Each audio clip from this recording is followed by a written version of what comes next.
नमस्कार, मैं हूं के उपाध्याय और आप देख रहे हैं जनता टीवी। मान्यता है कि बनारस को भगवान शंकर ने बसाया था, लेकिन हजारों साल तक विकास के अभाव से काशी कड़हा रही थी। 2014 में जब प्रधानमंत्री नरेंद्र मोदी बनारस से चुनाव लड़ने आए, तब उन्होंने कहा कि मां गंगा ने मुझे बुलाया है। तब शायद किसी को अंदाजा नहीं था कि मां गंगा ने बुलाया उन्होंने क्यों कहा। लेकिन आज 7 साल बाद जब बनारस को देखते हैं तो बनारस की सूरत और सीरत दोनों बदली नजर आती है। काशी विश्वनाथ कॉरिडोर, हजारों साल की गुलामी में यहाँ काशी विश्वनाथ मंदिर रहा। तमाम सारे मंदिरों को पे कब्जा कर लिया गया। काशी विश्वनाथ मंदिर को तोड़ा गया, यहाँ के शिवालय को कुएं में फेंक दिया गया। उसके बाद अहिल्याबाई होलकर ने मंदिर का जीर्णोद्धार कराया, लेकिन तब से लेकर आज तक गलियों में विराजित इस मंदिर की सुध किसी ने नहीं ली। ज्ञान व्यापी मंदिर मस्जिद इसके बगल में है। इसका विवाद एक अलग से गहराता गया, लेकिन जब प्रधानमंत्री नरेंद्र मोदी ने गद्दी संभाली, उसके बाद काशी विश्वनाथ कॉरिडोर का जो जीर्णोद्धार होना शुरू हुआ, उसका अब 13 दिसंबर को शुरुआत होनी है। काशी विश्वनाथ मंदिर पूरी तरह से बदल गया है। गंगा के रास्ते भी आप प्रवेश पा सकते हैं और मुख्य द्वार भी कई तरह से बनाए गए हैं। वहां की नक्काशी, वहां के कारीगर राजस्थान से पत्थर मंगाए गए हैं। काशी विश्वनाथ मंदिर का जो भव्य लुक है वो देखते ही बनता है। इसके अलावा भी काशी में बहुत कुछ बदला है। कहा जा रहा है कि भारतीय जनता पार्टी काशी विश्वनाथ के इस मॉडल को देश भर में प्रचारित करेगी। इसी के जरिए वो उत्तर प्रदेश की सत्ता पाने की राह भी देख रही है।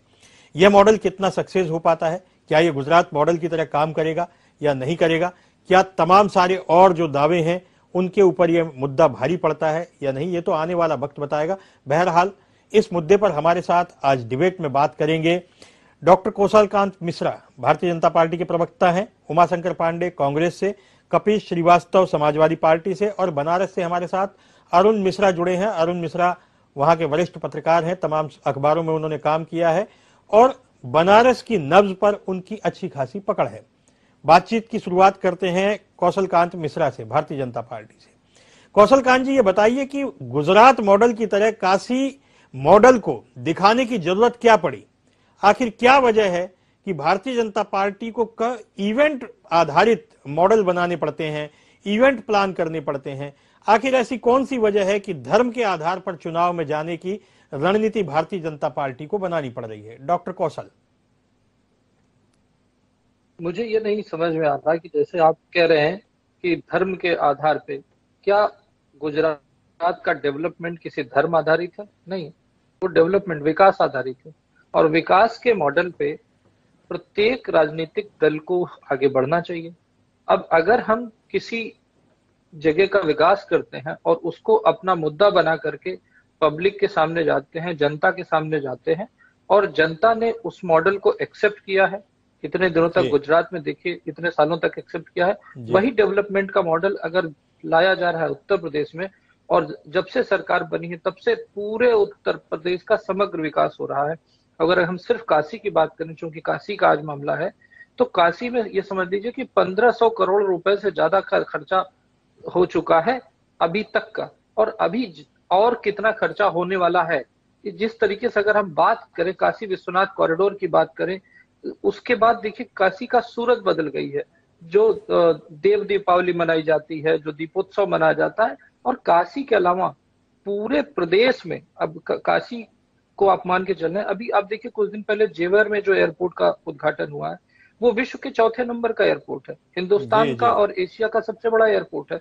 तो ये तो एक अच्छी परिपाटी की शुरुआत है कि भारतीय जनता पार्टी विकास के एजेंडे को आगे बढ़ाते हुए भारत की सांस्कृतिक धरोहरों को प्रिजर्व करने की कोशिश कर रही है, उनको आगे ले जाने की कोशिश कर रही है, उससे जन जन को जोड़ रही है।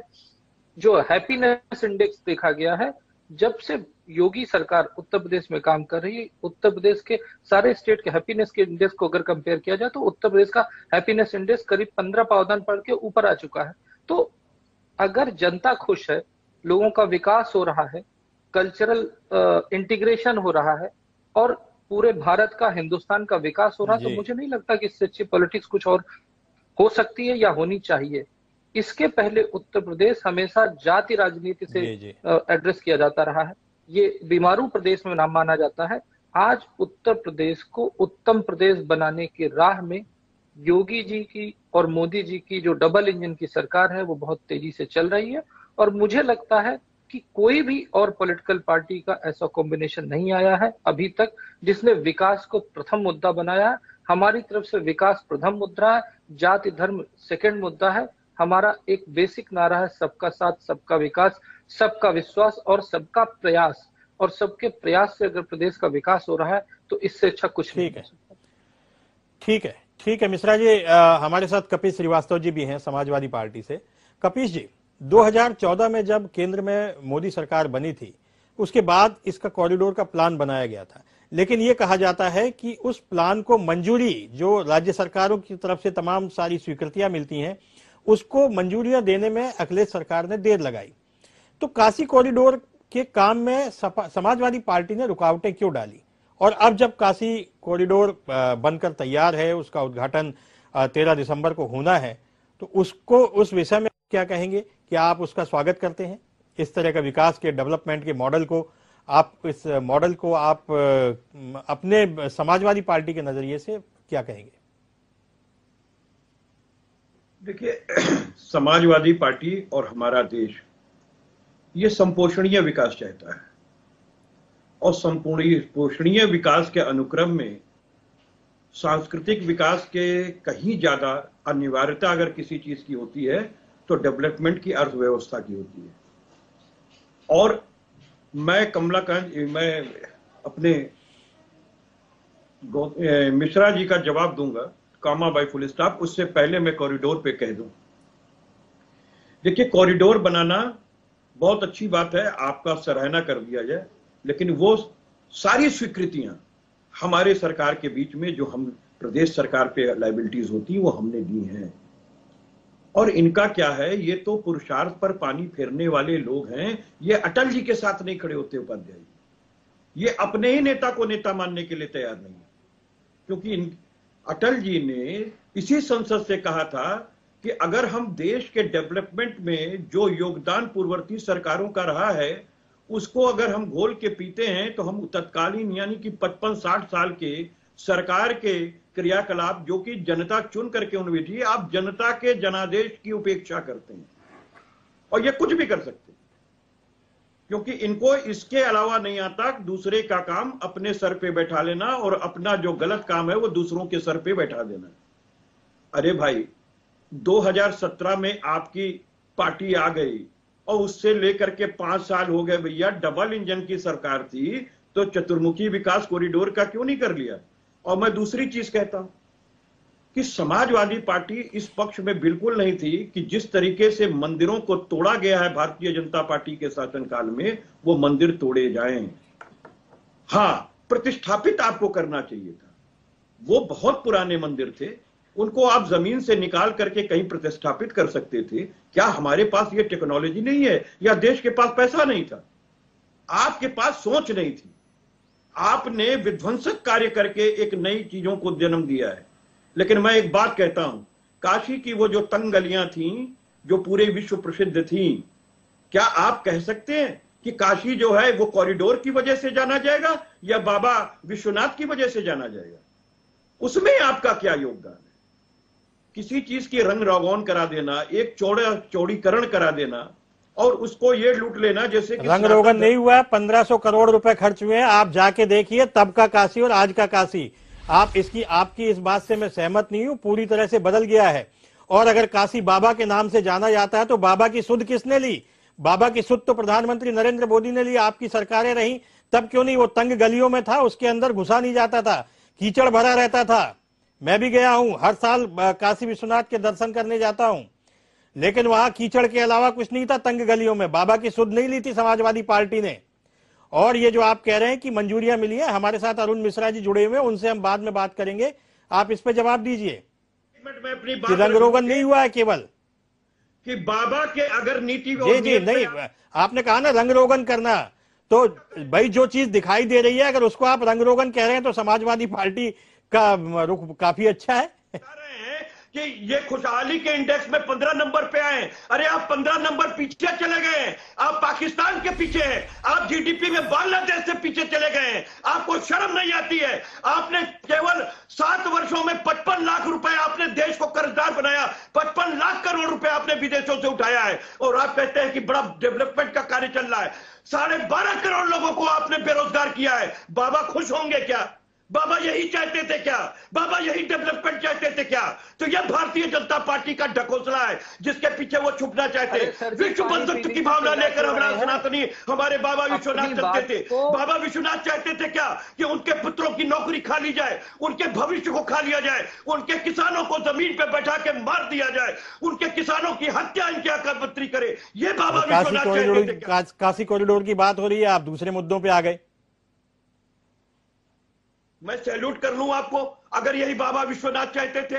बाबा विश्वनाथ का ये क्या बना देंगे? बाबा विश्वनाथ तो पूरा देश और विश्व बनाए हैं। इनको सोचना चाहिए कि संपोषणीय विकास आपने कहां किया? देश की जीडीपी आपने माइनस में ला दी, देश की बेरोजगारी दर आपने बढ़ा दी, आपने 12.5 करोड़ लोगों को बेरोजगार कर दिया, आपने किसानों को बैठा के गर्मी जाड़ा बरसात मारा है, जो अन्न देने का काम आपके पेट में करता है। बाबा विश्वनाथ चाहते थे कि आपके गृह राज्य मंत्री का लड़का उनके उकसाने पे किसानों की हत्या कर दे, इससे बाबा विश्वनाथ खुश हो गए। तो ये मैं नहीं चाहता, इसीलिए मैं कहता हूं कि संपोषणीय विकास होना चाहिए। मैं जवाब देना चाहूंगा, उन्होंने बहुत सारे आरोप लगा लिए, अब मैं जवाब देना चाहूंगा। मानवता को किनारे नहीं किया जा सकता है। मैं जवाब देना चाहता हूं। हाँ बोलिए कौशल जी, आपको जवाब देना चाह रहे हैं। हाँ, मैं जवाब ये देना चाहता हूँ, मुझे नहीं समझ में आ रहा कि इतना उत्तेजित क्यों हो रहे हैं, इतना गुस्सा क्यों हो रहे हैं। अरे झूठ को कितना भी चिल्ला के बोला जाए, झूठ झूठ ही रहता है। और जो कुछ भी आप बोल रहे हैं वो, अब मैं आपके बीच में नहीं बोला था, आपके बीच में मैं बिल्कुल नहीं बोला था। उनको बोलने दीजिए, कौशल जी को जवाब देने दीजिए। कपीश जी, और जब आपकी बात को मैं प्यार से सुन रहा था तो मेरे जवाब का भी आप प्यार से सुनिए। सभ्यता यही कहती है, सपा का आतंकवाद और सपा का अपराधीकरण इस टीवी प्रोग्राम में नहीं चल सकता। ठीक है, सपा ने जो प्रस्थापन मंदिर को प्रस्थापित करने की बात कर रही है, राम मंदिर के कार सेवकों पे जब आपने गोली चलाई थी, जब आपके माननीय मुलायम सिंह यादव जी ने ये कहा था कि अगर जरूरत होती तो हम ज्यादा लोगों पे गोली चलाते और लोगों को मार सकते थे, आपके मुलायम सिंह जी ने ये कहा था कि अगर हमारा बस चलेगा तो हम अयोध्या में दोबारा बाबरी मस्जिद बना देंगे। तो ये समाजवादी पार्टी का चाल चरित्र और चेहरा पूरे प्रदेश की जनता जानती है। और जो आप इस तरह से बीच में मेरे को रोकने की कोशिश कर रहे हैं, चिल्ला रहे हैं, अननेसेसरी गुस्से में है, आप थोड़ा ठंडा पानी पीजिए, दिमाग को ठंडा कीजिए, प्यार से बात कीजिए। ये कोई सपा का स्टेज नहीं है जहाँ पे आप इस तरह के ड्रामे कर रहे हैं। हम लोग यहाँ पे जनता के सामने एक लीडर बनकर एक एग्जाम्पल दिखाने की कोशिश कर रहे हैं। अगर आप जैसे लोग इस तरह से वाद विवाद करेंगे तो जनता क्या मैसेज देगी, क्या दिखाना चाहते हैं? और ये भगवान इसी तरह के अपराधीकरण की वजह से जनता ने आपको निकाल करके फेंका था। जरूर पड़ी होगी तो कम से कम गीता के विरुद्ध मत जाइए। ये आप इतने गुस्से में क्यों हैं? मुझे ये समझ में नहीं आ रहा, आपको गुस्सा किस बात का आ रहा है? अरे हम प्यार से हंस के बात करें, आप किस बात पे गुस्सा हो रहे हैं? क्या काशी का विकास आपको अच्छा नहीं लग रहा? क्या उत्तर प्रदेश का विकास आपको अच्छा नहीं लग रहा? क्या अयोध्या का राम मंदिर आपको अच्छा नहीं लग रहा? क्या यदुवंश के नायक आपके अपने अध्यक्ष महोदय हैं, उन्होंने यदुवंश के जो भगवान रहे हैं, भगवान कृष्ण, उस जन्मभूमि के डेवलपमेंट मॉडल के ऊपर आपका क्या कहना है? क्या आपने उसको, जब आपकी सरकार थी, आपने उस पर काम क्यों नहीं किया? जब आज हमारी सरकार उसको डेवलप करना चाहती है तो आप उस पर राजनीति कर रहे हैं। आप राम मंदिर पर राजनीति करते हैं, आप काशी पर राजनीति करते हैं, आप कृष्ण जन्मभूमि पर राजनीति करते हैं, आप आतंकवादियों के साथ खड़े होते हैं, आप आतंकवादियों की सजा माफ करके उनको जेल से छोड़ते हैं। आपके समय में राजनीति का इतना ज्यादा अपराधीकरण हो गया था, अभी भी आपके जो अपराधी नेता है वो जेल की सलाखों के पीछे हैं। तो आपकी सरकार को जनता ने इसलिए हटाया था क्योंकि आपकी सरकार में अपराधियों का बोलबाला था, एक जाति विशेष और एक धर्म विशेष के लोगों का ज्यादा औहदा था। आप ये सोचिए, किसी यादव के खिलाफ केस नहीं रजिस्टर हो सकता था, किसी मुसलमान के खिलाफ केस नहीं हो सकता था। तो इस तरह की सरकार देने वाले लोग कम से कम भारतीय जनता पार्टी को ज्ञान देने की कोशिश ना करें। आपका चाल, चेहरा और चरित्र प्रदेश की जनता देख रही है।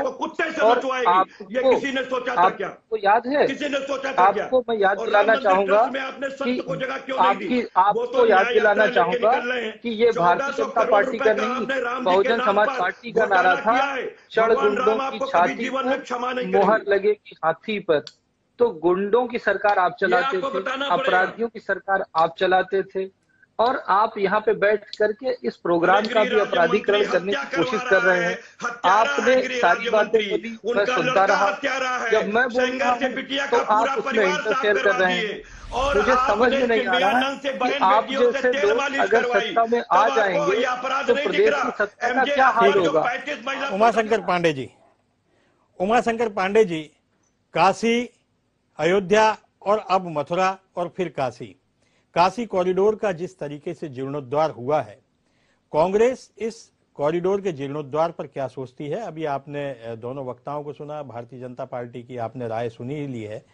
जाहिर है काशी का मान बढ़ेगा, पर्यटन बढ़ेगा, वहां पर आमदनी बढ़ेगी, लोगों की प्रति व्यक्ति आय में वृद्धि होगी।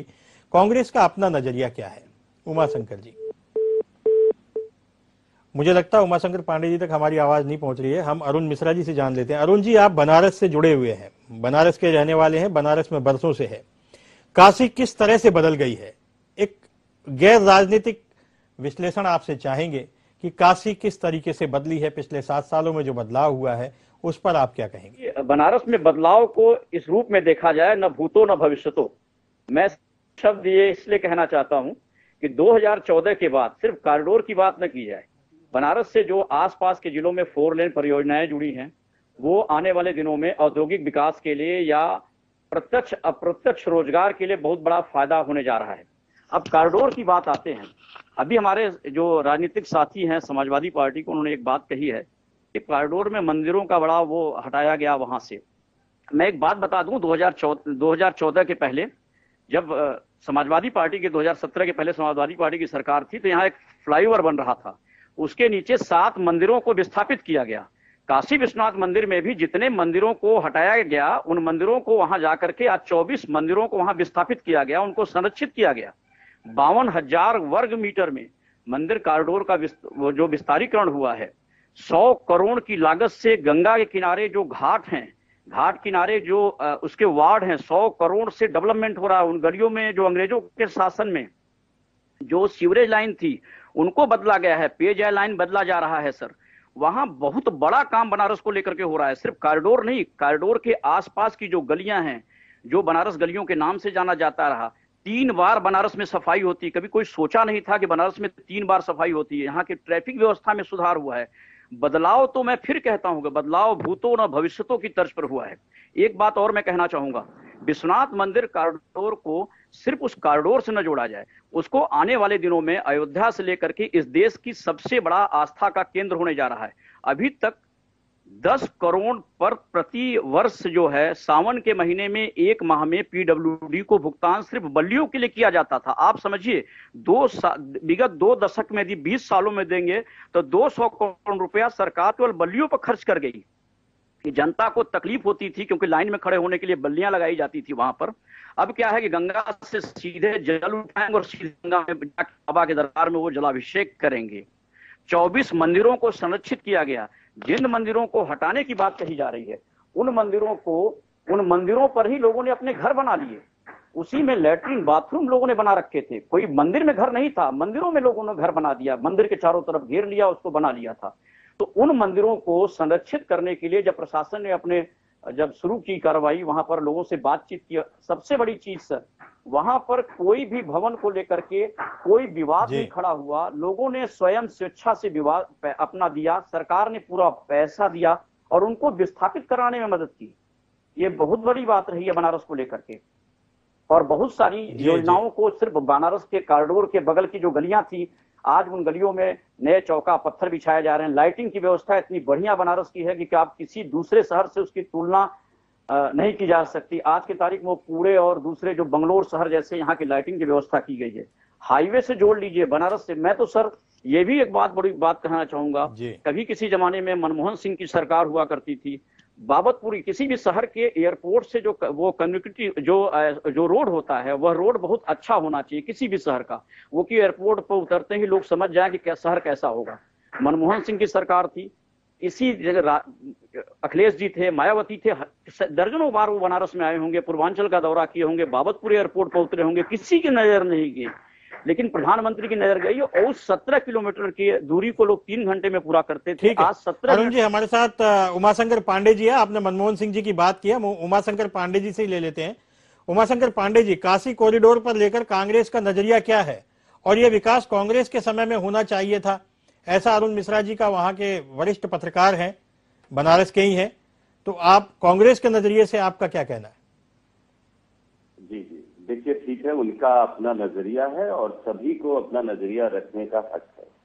लेकिन बनारस में आज एक कॉरिडोर के नाम पर जो राजनीति की जा रही है, क्योटो बनाने का वादा था, गंगा मैया को साफ करने का, गंगा मैया के बेटे का वादा था, लेकिन उसमें कितना हुआ वो बनारस के लोग अच्छी तरीके से जानते हैं।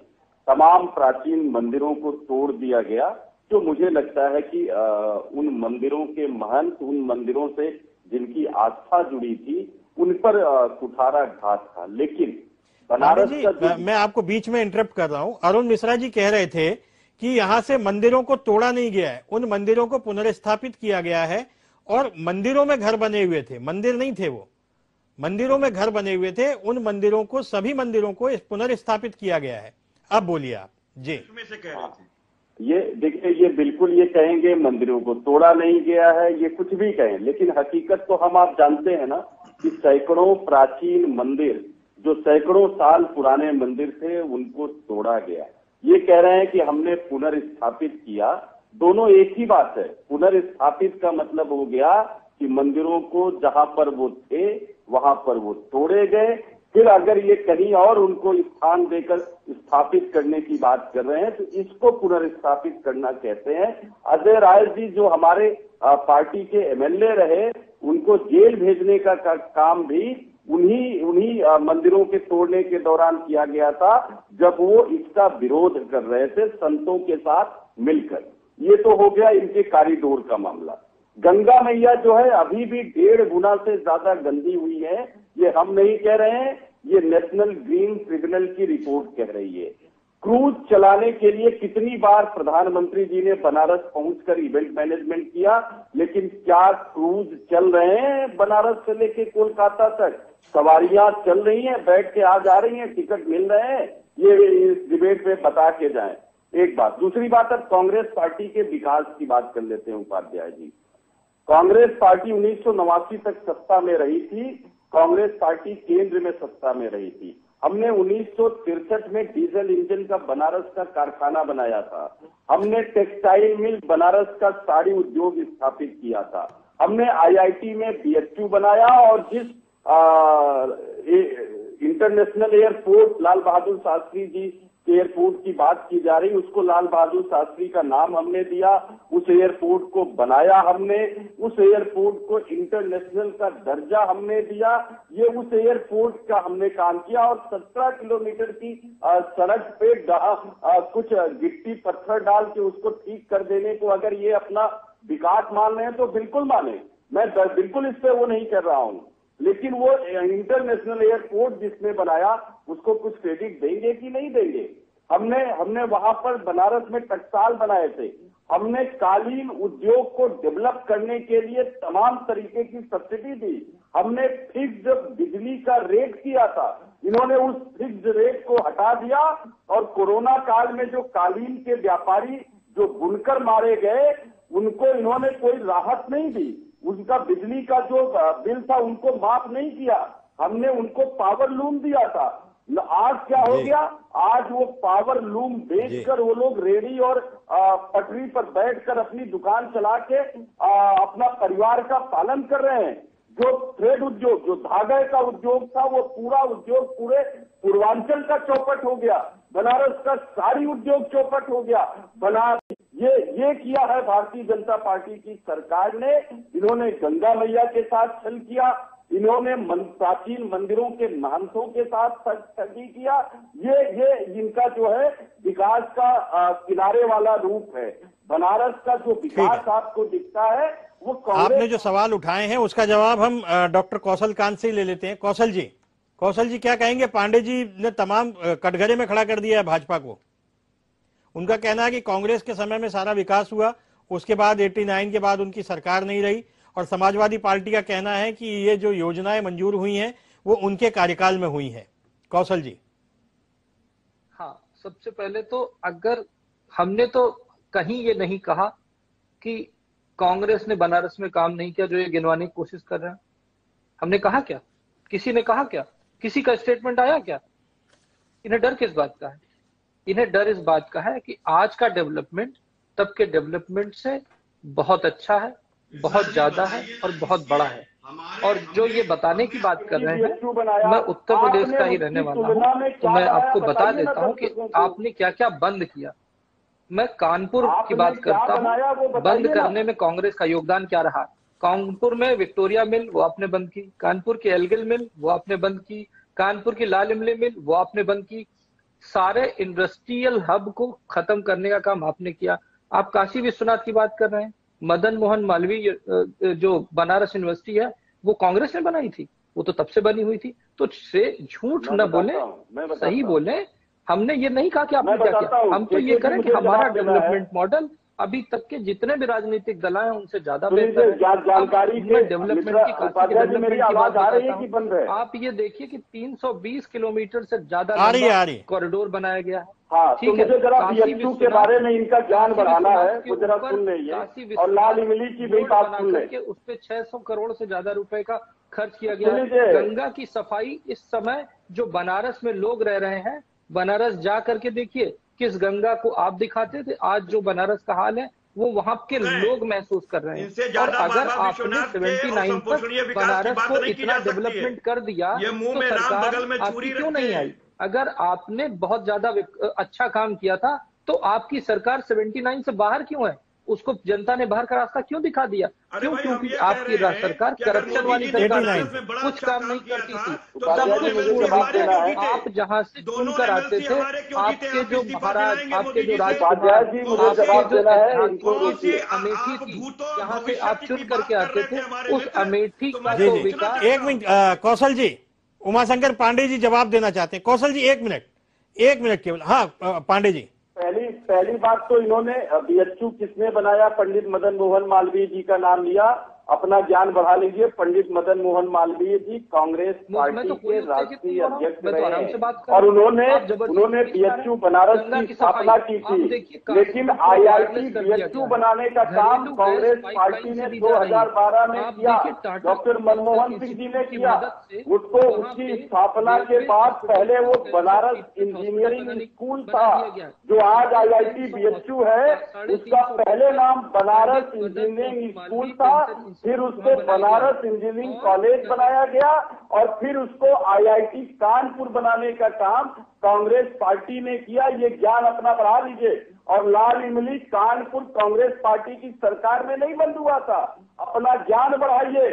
स्कूटर इंडिया लखनऊ वो कांग्रेस की सरकार में नहीं बंद हुआ था, वो आपकी पार्टी ने बंद कराया। हमने तो स्कूटर इंडिया, हमने इसको स्थापित करने का काम किया था। चीनी मिले हमने लगाई थी और बसपा, सपा और भाजपा तीनों ने मिलकर उसको बेच दिया। जो सब्सिडी गन्ना किसानों के पास जाना चाहिए था वो चीनी मिल मालिकों के अकाउंट में आप डालकर अपने उद्योगपति मित्रों की जेब भरने का काम कर रहे हैं। जो सब्सिडी हम बुनकरों को देते थे बनारस के, वो सब्सिडी आपने बंद कर दिया। जो फिक्स बिजली का चार्ज हम लेते थे वो आपने बंद करके मीटर लगाकर उनकी रोजी रोटी छीनने का काम किया है। जो पावर लूम हमने बुनकरों को दिया था, आपने उन्हीं पावर लूम को बेचकर अपने परिवार का भरण पोषण करने के लिए आपने बनारस के बुनकरों को मजबूर किया। साड़ी उद्योग को आपने तबाह और बर्बाद कर दिया।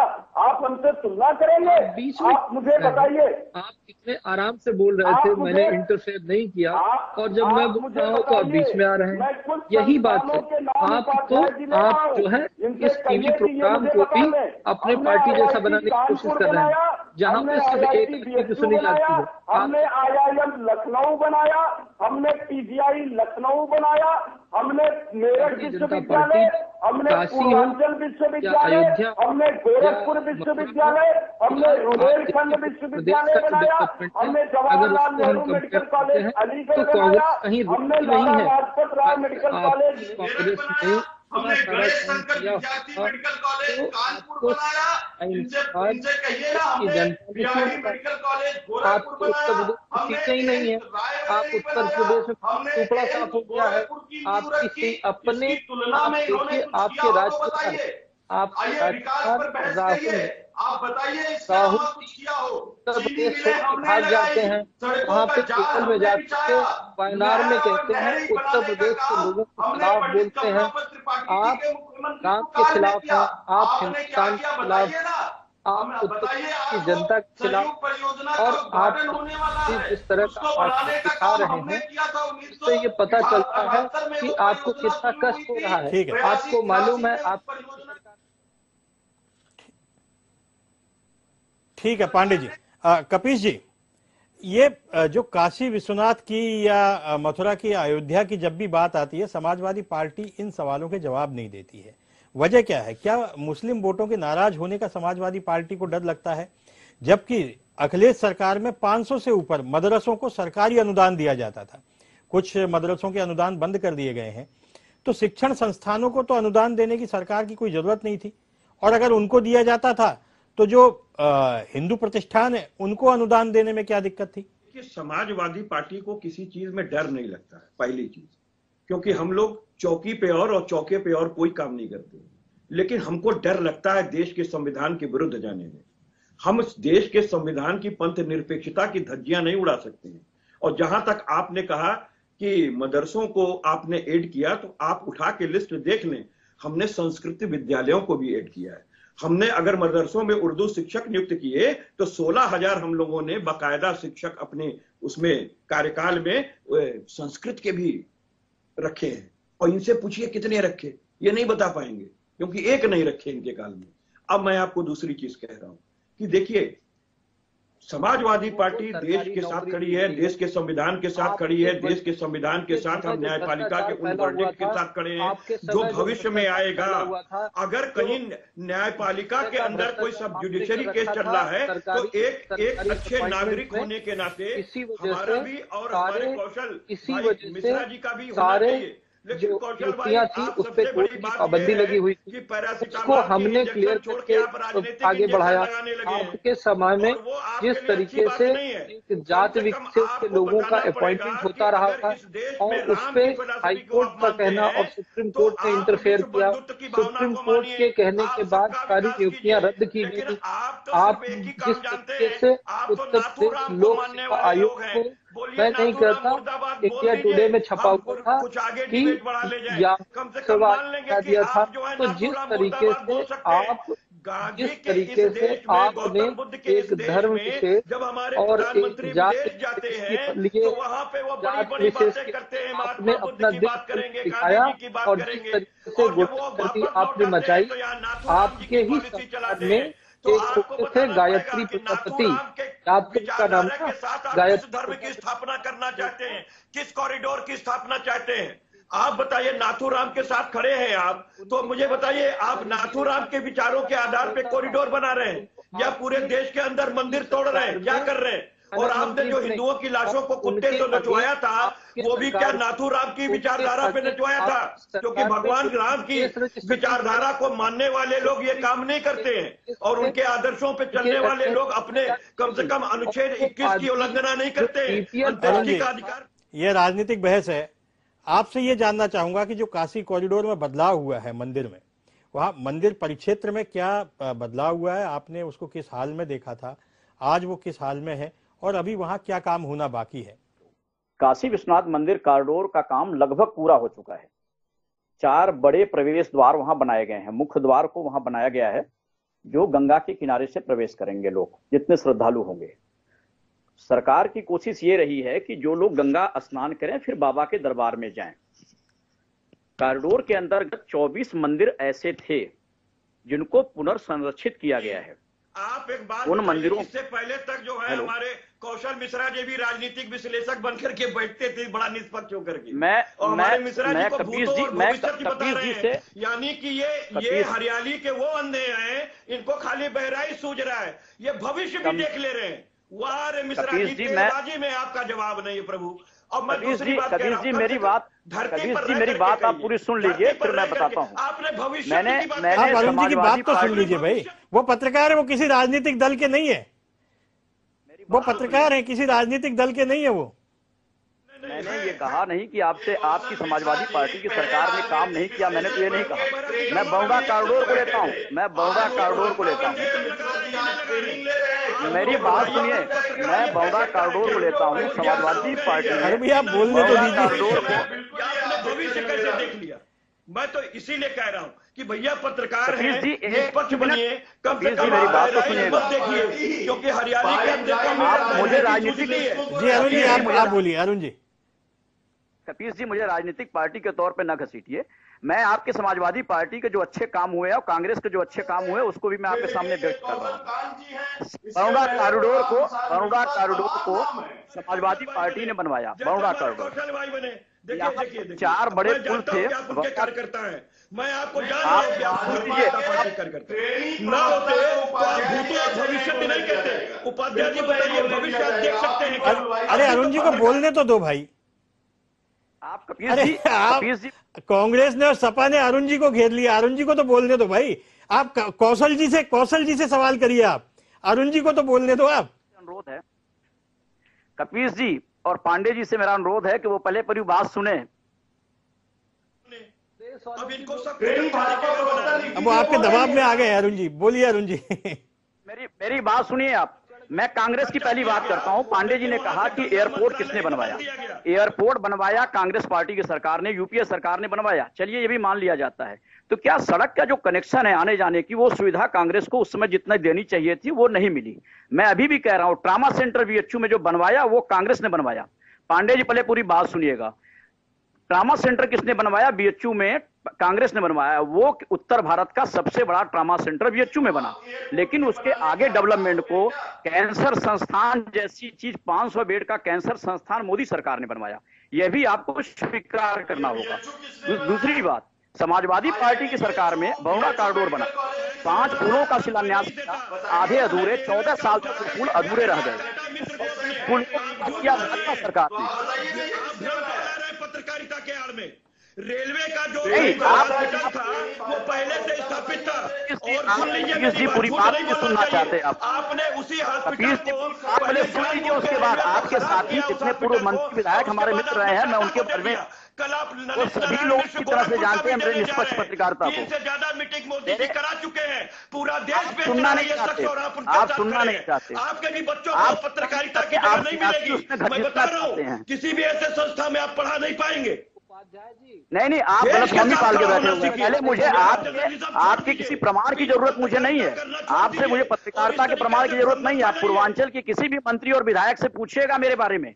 आप किसी भी मंत्री विधायक से मेरे बारे में पूछिएगा, मुझे किसी से प्रमाण की जरूरत नहीं। मेरे निष्पक्षता को लेकर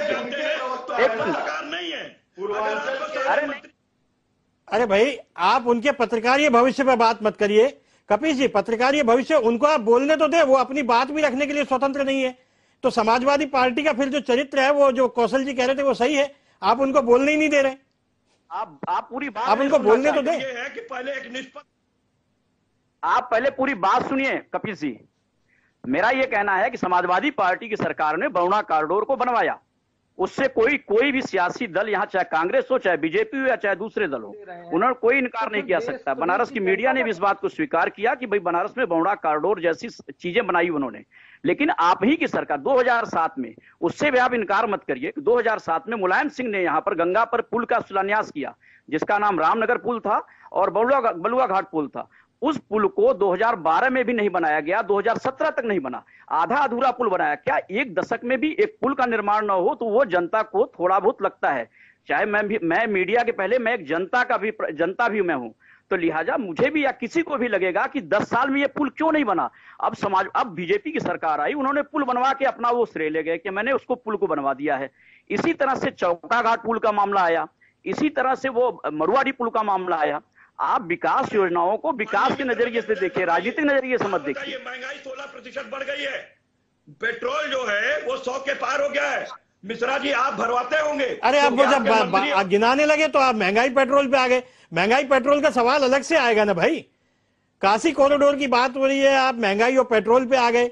आप एक मुद्दे पर टिकिए तो सही कपीश जी, उनको बोलने तो दीजिए। जब उन्होंने कहा कि आप 10 साल तक कोई क्रियान्वयन नहीं कर पाते हैं और जब कोई दूसरी सरकार आके उसको करती है तो आप कहते हैं कि हमने करवाया। क्यों नहीं कहेंगे? जब हाँ कौशल जी बोलिए, कौशल जी आप बोलिए। हमारे सरकार ने पूरा कर दिया तो फीता काटने के लिए जाएंगे। महंगाई दर जब आपकी सरकार गई थी 2010 में महंगाई दर 10 से 12 में महंगाई दर 10% थी, आज महंगाई दर 4% आ गई है। ठीक, और बेरोजगारी दर की अगर आप बात करते हैं तो जब आपकी सरकार गई थी तो बेरोजगारी दर 17% थी, आज वो घट करके 5% से कम हो गई है। तो मैं आपसे रिक्वेस्ट करूंगा कि गलत आंकड़े मत दीजिए। एटलीस्ट अगर आप मेरे को जानते हैं तो मेरे से आंकड़ों की बागीगरी मत करिएगा, झूठ मत बोलिएगा। जो आप सही बोलेंगे मैं उससे चुप रहूंगा, लेकिन अगर आप गलत कर देंगे, झूठे आंकड़े देंगे, देश की जनता को फरमाने की कोशिश करेंगे तो मैं आपको एक्सपोज करूंगा। आप झूठ बोल रहे हैं।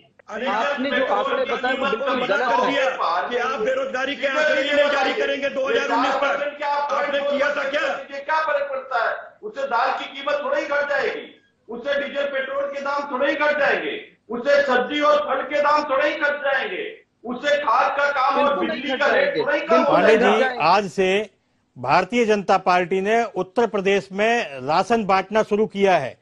प्रत्येक घर में लगभग महीने में 2 बार राशन बटेगा गरीबों के घर में, और ये संख्या करोड़ों में है। इन परिवारों को जिनको राशन मिलेगा 2 बार राशन मिलेगा, 75 किलो अनाज घर में जाएगा। तो जिन गरीबों को भारतीय जनता पार्टी टारगेट कर रही है उन पर ये डीजल पेट्रोल या अन्य महंगाई का असर अभी फिलहाल दिखाई नहीं देगा। इसको आप नजरअंदाज कर रहे हैं। राजनीतिक नजरिए से देखें तो भारतीय जनता पार्टी का ये बहुत बड़ा दाव है। ये राशन वाला जो मामला है, मुफ्त राशन वाला, आप गांव में जाइए, आपको स्थिति बदली हुई नजर आएगी। और अगर आप उसको नहीं देखना चाहते हैं, आप सिर्फ ये अपने तर्कों से ये कहना चाहते हैं तो ये आपकी इच्छा है। लेकिन मैं आपकी सहूलियत के लिए मैं बता रहा हूं कि आज से जो राशन वितरण का काम शुरू हुआ है ये गरीबों के लिए बहुत वरदान है। जी देखिए बहुत अच्छा आपने कहा राशन वितरण। मैं आपके दर्शकों के लिए कहना चाहता हूं, आपके दर्शकों को याद भी होगा कि कांग्रेस पार्टी की मनमोहन सिंह सरकार ने भुखमरी से हो रही मौतों के खिलाफ अभियान चलाने के लिए खाद्य सुरक्षा कानून बनाया था। खाद्य सुरक्षा कानून के तहत राशन मिलना शुरू हुआ था। प्रत्येक व्यक्ति को 5 किलो राशन देने का काम उस कानून के तहत उसी समय से शुरू हुआ था। लेकिन वहीं पर आपके अपने प्रधानमंत्री ने पार्लियामेंट के जो राशन कहा कि हम 1 रुपया देते हैं तो 15 पैसा पहुंचता है गरीब के पास। 85% आप ही लोग तो खा जाते थे, इसीलिए डायरेक्ट बेनिफिट ट्रांसफर किया गया, इसीलिए अकाउंट खोले गए, इसीलिए अब जो सारी योजनाएं हैं आदमी के पास उसकी जेब में पहुंचती है। आपके समय में 85% आप खुद ही खा जाते थे। ये हमने नहीं कहा, ये आपके अपने राहुल गांधी जी ने पार्लियामेंट के फ्लोर पे बोला था। तो 85 पैसा तो आप खुद ही खा जाते थे। 1 रुपया दे करके 85 पैसा खा जाते थे और 15 पैसा पब्लिक के पास जिसका नाम जो भी पैसा जा रहा है और इसी करप्शन की वजह से आपकी सरकार को इन्होंने कहा था ये जो फूड बिल आया है जिसके वजह से देश कंगाल हो जाएगा। ये वो सरकार है जो फूड बिल का विरोध कर रही थी भारतीय जनता पार्टी की, और आज कर रही है, लेकर के आए हैं आरटीआई क्या ये लेके आए हैं, शिक्षा का अधिकार क्या ये लेकर आए हैं, ये क्या लैंड एक्विजिशन ये लेकर के आए हैं, फूड बिल क्या ये लेकर के आए हैं, किस चीज को ये लेकर के आए हैं? ये केवल कौशल जी मैं सवाल ये है कि काशी में जो बदलाव हुआ है और जो काशी में अब पिछले आगे के 1 महीने तक के प्रोग्राम भारतीय जनता पार्टी ने तय किए हैं, तो क्या काशी मॉडल को पूरे प्रदेश में दिखा करके भारतीय जनता पार्टी चुनाव की वैतरणी पार करना चाहती है? अब ये सवाल तो उठेंगे, जैसे कपीश जी भी कह रहे थे, पांडे जी भी कह रहे थे कि भी महंगाई एक मुद्दा तो है, डीजल पेट्रोल की बात तो होती है, मध्यम वर्ग जो है वो परेशान है। तो ऐसे में जब काशी मॉडल आप लेके जाते हैं और अगर कपीश जी या पांडे जी महंगाई की बात उठाते हैं तो ये तो लाजमी है। कौशल जी, मैंने आपके सवाल को सुना और मैं बिल्कुल कहता हूं कि भाई विपक्षी दल है, इनका काम है मुद्दों को उठाना, ये मुद्दे उठाते रहें, हम इनके मुद्दों को उठा करके उससे और बेहतर काम करने की कोशिश करते रहेंगे और जनता के दिल में बसने की कोशिश करते रहेंगे। बहुत अच्छी बात है, विपक्ष इसी तरह से काम करता रहे, वो केवल कागज पे योजनाओं को बनाए, हम उसको जमीन के धरातल पे उतारे, उसको पब्लिक के बीच में ले जाएं। मैं मान सकता हूं कि पेट्रोल मुद्दा है, महंगाई मुद्दा है, लेकिन आज देखिए प्रदेश ही नहीं पूरा विश्व एक बहुत बड़ी महामारी से जूझ रहा है और उसके बाद भी हर गरीब के घर में खाना पहुंचाया जा रहा है। जिस योजना की बात आप बता रहे हैं तो उसमें 15 करोड़ से ज्यादा लोग लाभान्वित हैं, उसमें नमक भी दिया जा रहा है, उसमें तेल भी दिया जा रहा है, उसमें अन्न भी दिया जा रहा है। तो महंगाई और पेट्रोल मुद्दा है, विपक्ष उसको उठाता है। आप देखिए सरकार ने, केंद्र सरकार ने और राज्य सरकार ने दोनों के पेट्रोल और डीजल के प्राइस कम किया और आज के समय ये देखिए क्या हालत आ गई थी, अभी कुछ दिन पहले तक तो ये हालत आ गई थी कि दिल्ली के लोग उत्तर प्रदेश नहीं पता, मनरेगा नहीं पता किसने लागू किया था, डीजल का प्राइस था वो पूरे देश में सबसे सस्ता रखा गया था। और यही वजह है कि एनसीआर रीजन के लोग भी जाकर के, दिल्ली के लोग जाकर के उत्तर प्रदेश में आंकड़े बता रहे हैं, एनसीआरबी के आंकड़े बता रहे हैं कि शैक्षिक बेरोजगारों ने सबसे ज्यादा आत्महत्याएं की हैं। बाबा विश्वनाथ जी आपको बड़ा आशीर्वाद देंगे कि उनके बच्चों को आपने शहीद करवा दिया, क्योंकि आप उनको पकौड़ी तलवा रहे थे पीएचडी कराने के बाद। वो जनता पूछेगी आपसे, जनता पूछेगी, आप तो बनारस देखिए जिस कोरोना की लड़ाई में पूरा देश और पूरा प्रदेश, पूरे देश के साथ पूरा देश में और प्रदेश भारत में नंबर 1 है। जिस तरीके से कोरोना कंट्रोल किया जा रहा है, जिस तरीके से टीकाकरण किया जा रहा है, जिस तरीके से कोरोना बेड बनाए जा रहे हैं, जिस तरीके से ऑक्सीजन के प्लांट लगाए जा रहे हैं, इन सारी चीजों में उत्तर प्रदेश, पूरे प्रदेश में कहा आप क्या प्रदेश हमें देके गए थे, बीमारू प्रदेश देके गए थे, उसको आज हमने कोरोना मैनेजमेंट करके हेल्थ सुविधाओं में लगभग नंबर 1 तक पहुंचा दिया है। आज सबसे ज्यादा जो योजनाएं हैं उसको धरातल पे उतारने उत्तर प्रदेश की सरकार कर रही है। करप्शन खत्म हो चुका है, आप देखिए अपराधी खत्म हो चुके हैं, अपराधियों को छुपने की जगह नहीं चाहिए। तो ये जो और आप अच्छी है, आप बहुत अच्छा हैं, आप तरीके से मुद्दे उठाते जाएं, हम उन मुद्दों का समाधान करते हुए, अरे इनसे इस्तीफा मांगिए कि ये काशी परिक्षेत्र की दोनों सीटें हार गए बेरोजगारी के नाम पर, महंगाई के नाम पर, लॉ एंड ऑर्डर के नाम पर, महिलाओं के शोषण के नाम पर, क्योंकि एमजे अकबर ने 35 महिला पत्रकारों का बलात्कार किया और ये पार्टी ऐसी है कि एक एफआईआर दर्ज नहीं कर सकी। और पत्रकार मित्रों को तो और आवाज मेरी बुलंद करनी चाहिए। कम से कम मैं राजनीतिक विश्लेषक के रूप में जो पत्रकार बैठे हैं उनसे पूछना चाहते हैं कि एमजे अकबर ने 35 महिलाओं के साथ बलात्कार किया था और वो सभी महिलाएं पत्रकार थी। आप आवाज उठाएंगे उन महिलाओं की, आप अपने साथियों की आवाज उठाएंगे जो महिला पत्रकारों का इन्होंने रक्त चूसने का काम किया, बलात्कार करने का काम किया था, जिस पर एफआईआर दर्ज नहीं हुआ। मिश्रा जी आवाज उठाइएगा। मुझे लगता है कि काशी कॉरिडोर पे जो बहस शुरू हुई थी उसके जवाब मिलना मुश्किल है, क्योंकि काशी कॉरिडोर से जो भारतीय जनता पार्टी मॉडल दिखाना चाहती है उसमें वो सफल होती दिख रही है।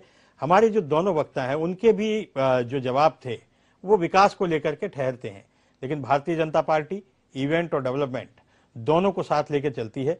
यही वजह है कि विपक्षियों के पास में भारतीय जनता पार्टी अपने पिच पे खेलने का मौका देती है और विपक्षियों के पास उसका जवाब नहीं होता है। हिंदुत्व की ओर फिर से भारतीय जनता पार्टी है। ये बहस जारी रहेगी। आप सब लोग हमारे साथ जुड़े, आप सब लोगों का बहुत बहुत शुक्रिया। ये थी आज की डिबेट। इस डिबेट में सवालों के जवाब मिले न मिले ये अलग बात है, चुनाव का समय है, लेकिन काशी कॉरिडोर से भारतीय जनता पार्टी ने विजय के संभावनाएं तलाश ली हैं और काशी कॉरिडोर से उनको लगता है कि यह मॉडल न केवल प्रदेश में बल्कि देश में भी काम आएगा, क्योंकि काशी में जिस तरीके से विकास हुआ है वो पिछले कई सालों में, पिछले कई दशकों से नहीं हुआ। बाबा विश्वनाथ 12 ज्योतिर्लिंगों में से एक है और काशी इस विश्व की सबसे पुरानी नगरियों में से एक है। गलियों वाला ये शहर अपनी सभ्यता, संस्कृति और बाबा शिव के लिए जाना जाता है। क्या बाबा शिव इस बार योगी सरकार की और मोदी की वैतरणी पार लगा पाएंगे? यह तो आने वाला वक्त बताएगा। आप देखते रहिए जनता टीवी। नमस्कार।